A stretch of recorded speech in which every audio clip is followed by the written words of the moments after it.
Welcome back to Broken Electronics. I'm Lee, and I'm so glad you could take time out of your day to join me today. And I would like to wish each and every one of you a very happy Marchant Tosh. Yes, Marchant Tosh, the month where we celebrate through videos that incredible era of pre-Intel Macintosh.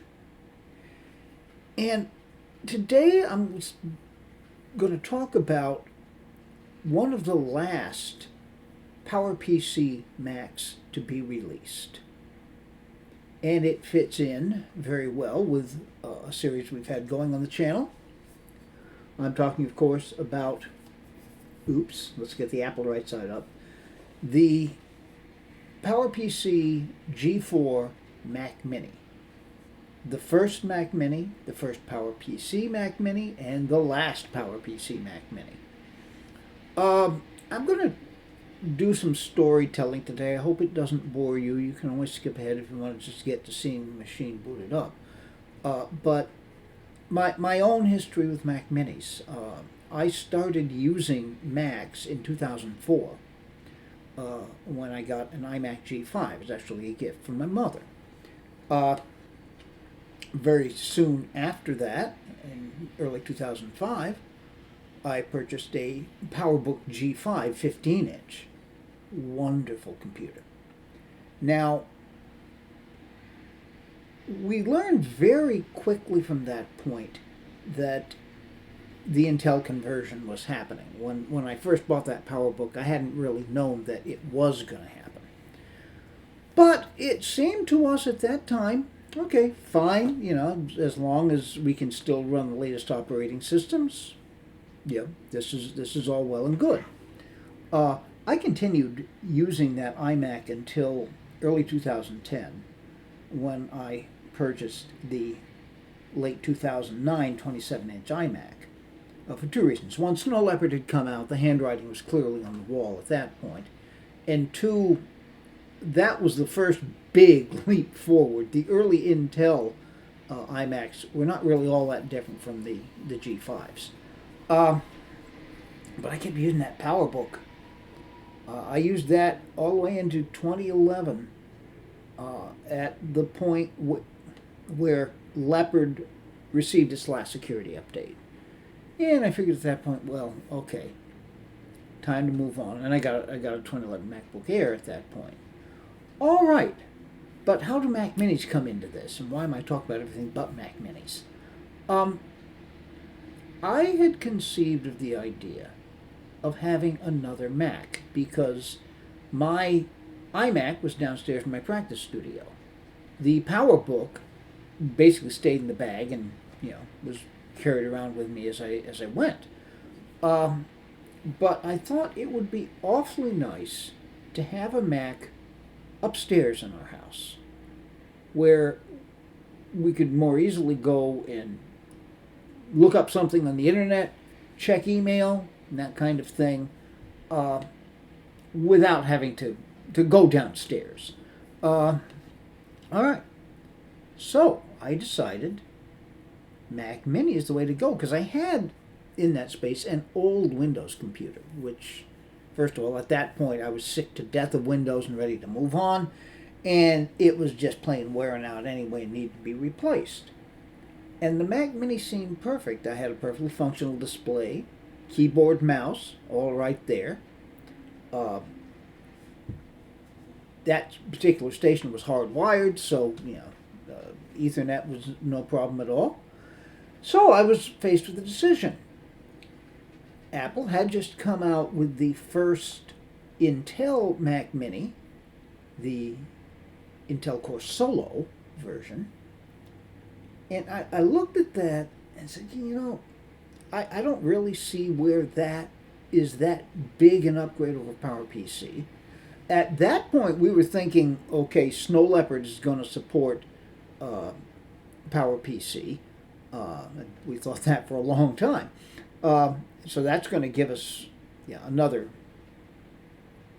4 years, from 2005, 6, 7, 8, 9, Snow Leopard came out. It would give us to 10, 11, yeah, Snow Leopard would have 2 more years, and then who knows what goes after that. So I decided, since I knew PowerPC, I liked PowerPC, everything was fine, I bought myself a PowerPC Mac Mini. I bought it on eBay, it was used, much less expensive. It was, I believe, the 1.5 gigahertz G4 with a gigabyte of RAM, which is all it could have, a decent-sized hard drive. And I wasn't really using it for a lot other than, surfing the net, looking things up. Might write an email, read email, might write a Word document, something like that. Okay, so I got it and used it again, pretty much like the Powerbook. I used that Mac Mini up to the point that Leopard got its last security update, then it was time to move on. And where we moved on at that point was we're well into Core 2 Duo days. It was a 2010 Mac Mini that I got. Anyhow, we're getting on too much of that. This Mac Mini is not that machine. Unfortunately, I had a fire that destroyed my home. I had kept that computer. In fact, I'd still boot it up from time to time. But no, that was destroyed. Now, how did I end up with this? Now, that's a funny story. This is before the channel even existed or even dreamed of doing a retro computer channel. But I was fiddling around with Mac Minis. And I happened to be on eBay looking for Mac Minis. What I was doing at that point, I would upgrade 2010, 2011 Mac Minis and then sell them at a profit. Okay, didn't do that many of them, but it was fun. It passed some time. So I was on eBay and I saw this dirt cheap listing for what purported to be a 2009 Mac Mini. That's a little earlier than I was tending to go for. I was basically getting the Mac Minis that looked like the new ones. But, okay, it was so cheap, I took a flyer on it. The thing came in and had its power brick, and I connected it all up, turned it on, nothing. No chime, not a single sign of life. Well, okay, look, it says, got to be one of two things. Maybe it's just the power brick that's the problem, or maybe there's something more seriously wrong with the computer. I don't really know. Well, I looked at it, and sure enough, that power brick was an 85-watt power brick. It was the power brick for this guy. The Intels all took 110 watts, so the 85 watts simply could not get enough juice into the machine to have any sign of life. Well, okay, figured, at some point I'll get another power brick for it, but I put it in the closet and let it go. And then still, a couple of years after that, looking on eBay to see what was there, I saw this Powerbook, Mac Mini G4, not working for parts only, not working. And it turns out they said they didn't have a power brick for it. And it dawned on me, heck, I've got the power brick for it, and they wanted a song for it. They're virtually giving it away. So I went for it. Plugged in the power brick once it finally came in, had it all hooked up, chimed, everything was good, and we got the flashing question mark. Now, I eventually booted it up by using a FireWire drive that's got a variety of Mac operating systems on it, and I found out about it. Now, there's a video about this. You can go back in the Mac Mini playlist and see it, but just to finish the history of the machine, when I first picked it up, before I even booted it up, there was something rattling around inside it. Okay, this is not right. But when I did get it booted up the external drive and it reported no hard drive, I figured, well, okay, people will often, when they get rid of machines, open them up and just remove the hard drive rather than formatting it, etc.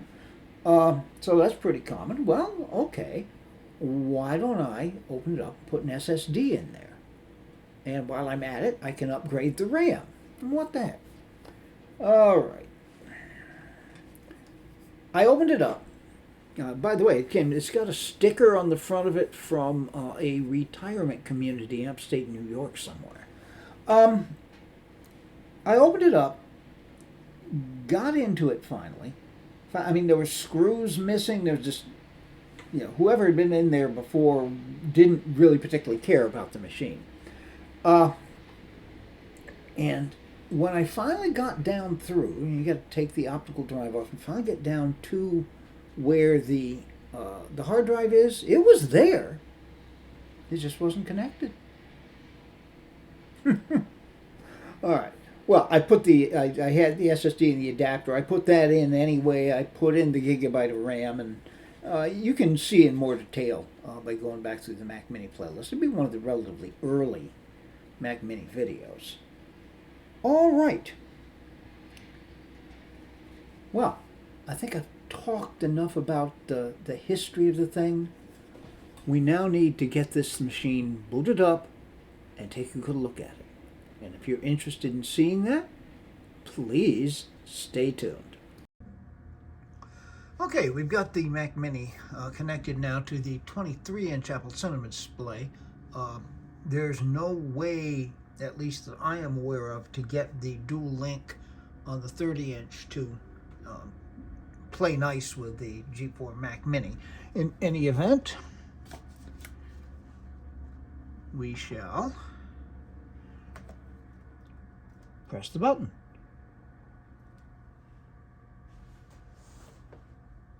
Light came on.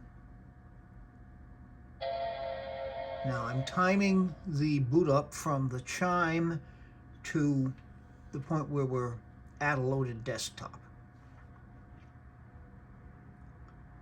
Let's see how long that takes. Okay, so we have video, we have the Apple logo. There's the progress wheel. And any day now.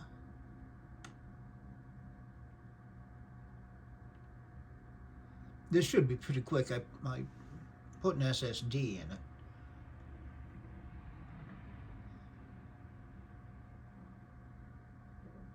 You can do it.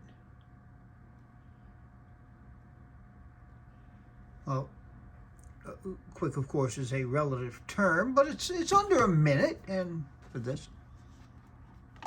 Oh, son of a gun. I thought I had changed that PRAM battery. Well, it's a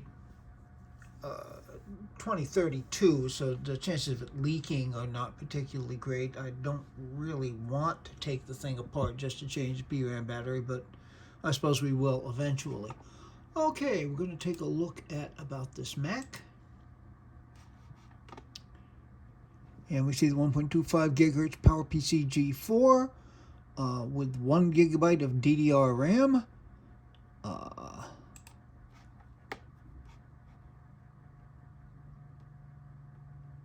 Graphics and displays, ATI Radeon 9200 with 32 megabytes of video RAM, which, obviously is not a lot, but it's enough to run Leopard successfully.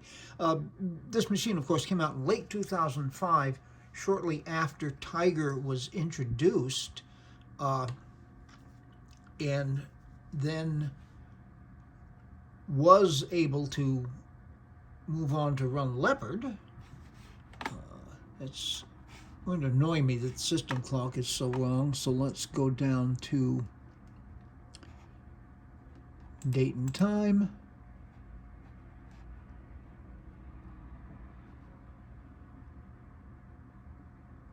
And we immediately correct to the correct time. Okay, that's fine.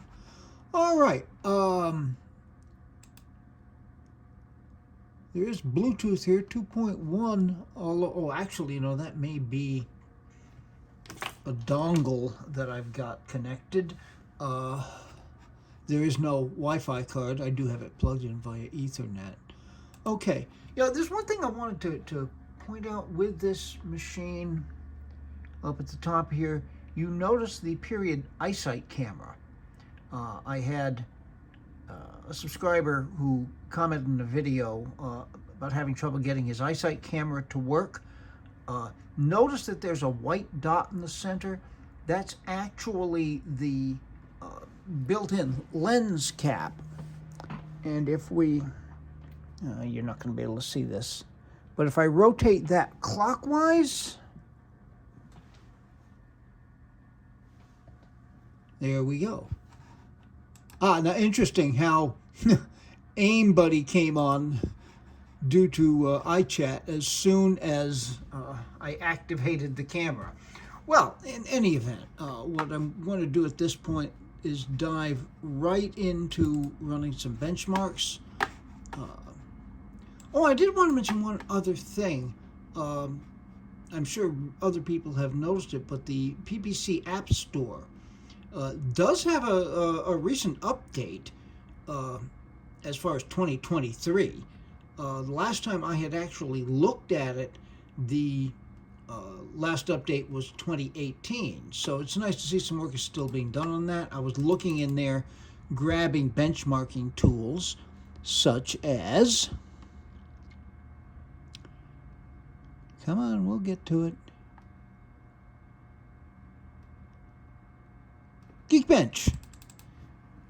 I know we all have our things about Geekbench, but it's in tryout mode later. Okay.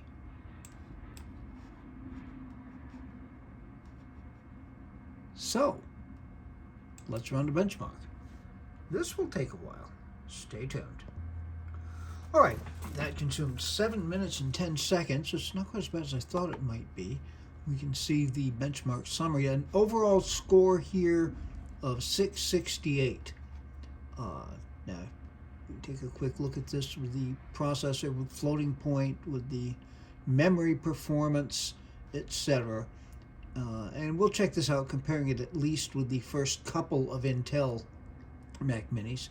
All the system information, of course.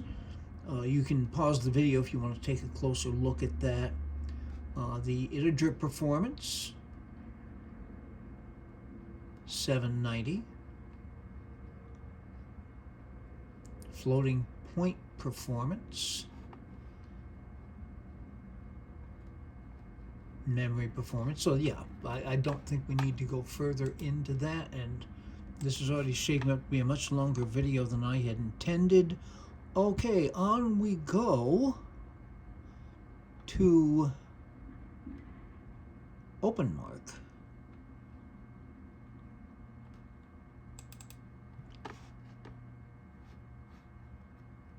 Okay, and run benchmark. Now I've got to, this again will take a certain amount of time, so stay tuned. Okay, the OpenMark test went pretty quickly. The score we've got is 1,107. And these are all pretty respectable. Yeah, this is not a powerful machine. It was never intended to be a powerful machine. This was an entry-level machine. Its whole purpose really was to attract Windows switchovers so they could get a Mac quite inexpensively. All right, let's see, what shall we do next? I know. Let's do Cinebench. Cinebench was the only one that was not available through the PPC Apps Store. However, good old Macintosh Garden has got it. So,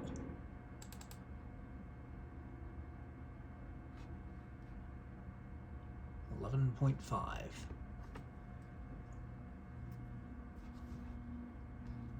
Okay.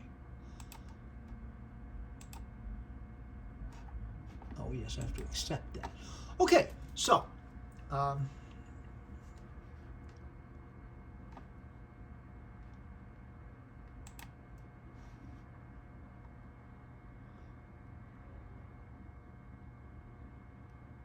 Okay.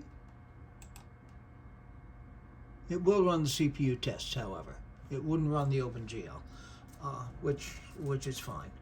Okay, now I'm kind of suspecting this one really is going to take a long, long time. So, stay tuned. So, it took roughly 50 minutes to run.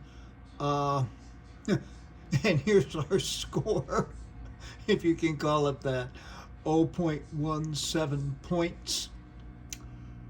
Oh, well, an interesting thing. No, I'm not going to save it. All right. And then finally, the ultimate, if I can find it here.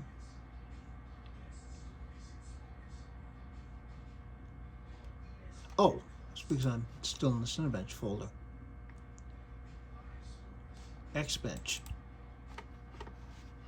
Okay, and we shall just run all the tests. Stay tuned. Okay, here's the Expension result. We've got an overall of 4277, pardon me. GPU test 6233.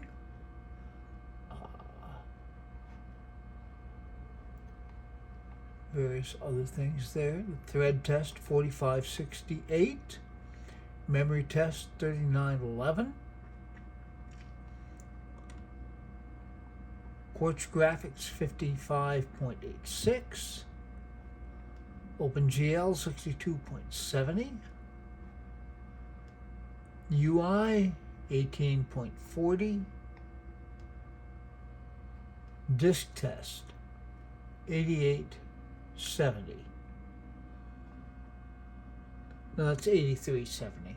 Sorry, I've only got one lens in right now. Okay. All right, well, so that gives us a basis for comparison with the early Intel machines at any event. Now, what I didn't do, I didn't demonstrate the internet capabilities with the recent 10.4 Fox, which you have to build yourself. I do it on a G5 Quad. You can also download Interweb PPC, which will accomplish pretty much the same thing. And then WebKit, which I primarily would use to watch YouTube, and you can watch YouTube on this machine. I wouldn't do it by choice. Got to stay in a small window, low resolution, but it does work. All right. Email 10.4Bird still works. It hasn't been updated in a while, but it is still working. So there's a lot that is functional with this.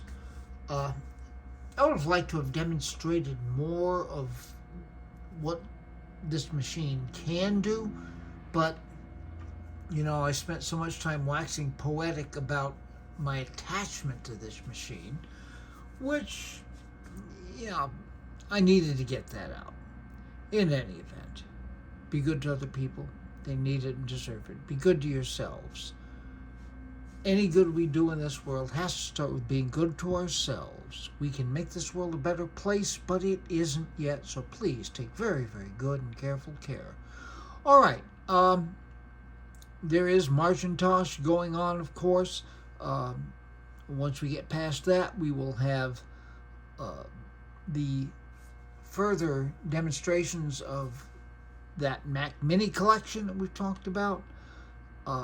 There's some display things. I've gotten more and more interested in Apple displays.